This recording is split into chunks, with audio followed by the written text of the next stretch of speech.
ప్రాధాన్యత ఉంది. ఎవరైనా సరే తరచుగా ప్రతి చిన్న విషయానికి గొడవలు ఎక్కువగా అవుతూ ఉంటే శనివారం రోజు ఉప్పుకు సంబంధించి ఒక ప్రత్యేకమైన పరిహారం పాటించాలి.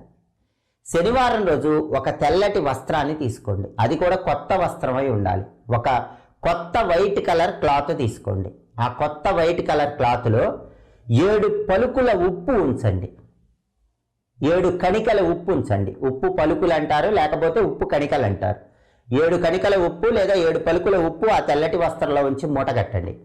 ఆ మూట మీ పూజా మందిరంలో ఆంజనేయ స్వామి వారి ఫోటో దగ్గర ఉంచండి, లేదా ఇంట్లో దుర్గాదేవి ఫోటో ఉంటే దుర్గాదేవి ఫోటో దగ్గర ఉంచండి.